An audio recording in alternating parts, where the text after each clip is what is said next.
बोलो विष्णु भगवान की जय, कार्तिक महंत की जय, तुलसा महारानी की जय। तुलसा महारानी नमो नमो, तुलसा महारानी नमो नमो, तुलसा महारानी नमो नमो, तुलसा महारानी नमो नमो, तुलसा महारानी नमो नमो। बोलो विष्णु भगवान की जय।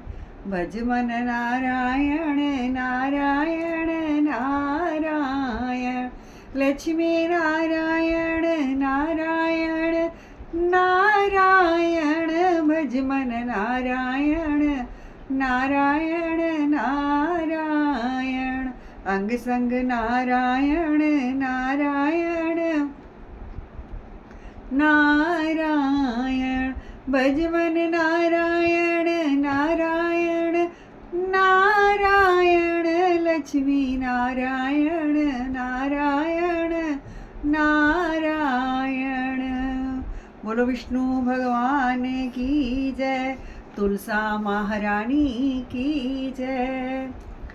तो आज हम तीसरे अध्याय की कथा करेंगे। आइए शुरू करते हैं।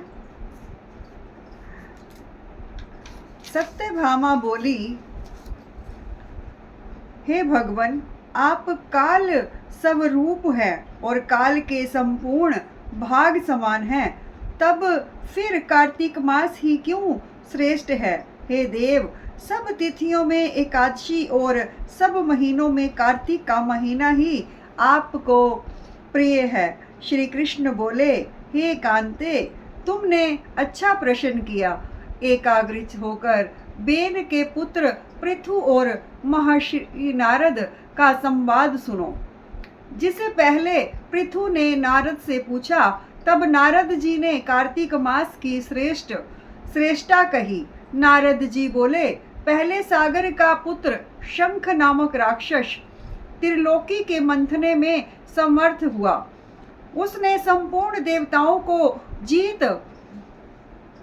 जीत स्वर्ग से निकाल इंद्रादि संपूर्ण लोकपालों के अधिकार अपने हाथ में कर लिए। सब देवता उसके भेष के मारे अपने अपने स्त्री पुत्र आदि लेकर बहुत वर्ष तक सुमेरु पर्वत की गुफाओं में वास करते रहे। जब देवता गुफाओं में रह रहे थे, तब शंखासुर ने विचार किया, मैंने देवताओं को जीत तो लिया है, तो भी वे बलवान मालूम होते हैं। हाँ, अब जान पड़ा कि वे सब वेद मंत्रों से युक्त हैं। इससे उनके वेद मंत्रों का हरण करने से वे सब बलहीन हो जाएंगे। ऐसा विचार कर वह असुर विष्णु भगवान को नींद से ग्रस्त देख स्वयं भू ब्रह्मा जी के लोक में जाकर वहां से वेदों को निकालकर चलने को तत्पर हुआ। तब वे उसके भय के मारे यज्ञ के मंत्र और बीजों समेत जल में प्रवेश कर गए। तब तो वह शंखासुर भी उन्हें ढूंढता हुआ समुद्र के भीतर विचरने लगा, परंतु वे वेद एक स्थान पर कहीं भी प्राप्त नहीं हुए। पीछे से ब्रह्मा जी सब देवताओं को संग लेकर और पूजा की सब सामग्री इकट्ठी कर वैकुंठ में विष्णु भगवान की शरण में गए। वहां उनके जगाने के निमित्त सब देवता गाने बजाने लगे और गंध धूप बार बार देने लगे। उनकी भक्ति से संतुष्ट होकर भगवान ने नेत्र खोले। तब सब देवताओं ने विष्णु भगवान के दर्शन किए और पौंड्रोपचार से पूजा करके दंडवत पृथ्वी पर गिर पड़े। तब तो माधव भगवान उनसे कहने लगे, हे देवगण, मैं तुम्हारे भजन कीर्तन आदि कार्यों से प्रसन्न हुआ हूँ। आप लोगों की मनोकामना मैं पूर्ण करूँगा। आश्विन शुक्ल पक्ष की एकादशी से देव उठनी एकादशी तक पहर भर रात्रि रहे। तब से जो मनुष्य तुम्हारी तरह भजन और कीर्तन करेंगे वे मुझे प्रसन्न कर मुझे प्राप्त होंगे। शंखासुर जिन वेदों को हर लाया है वे सब जल में स्थित हैं, उन्हें मैं शंखासुर को मार कर लाऊंगा। अब से बीज मंत्र समेत सब वेद प्रति वर्ष कार्तिक के महीने में सदा जल में निवास करेंगे।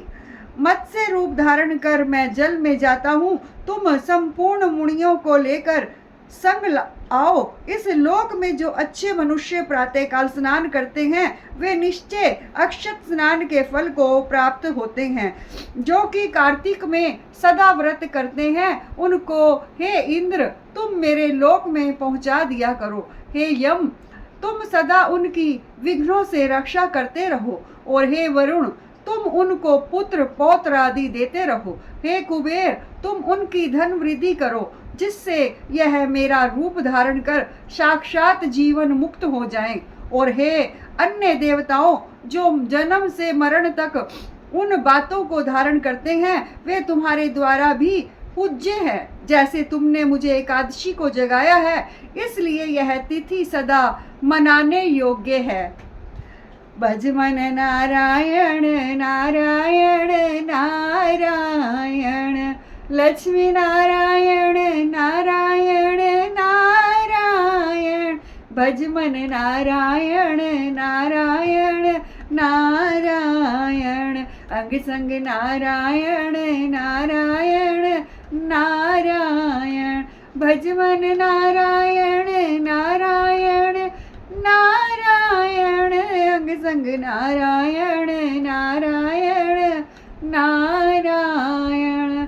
बोलो कार्तिक महात्मा की जय, तुलसा महारानी की जय।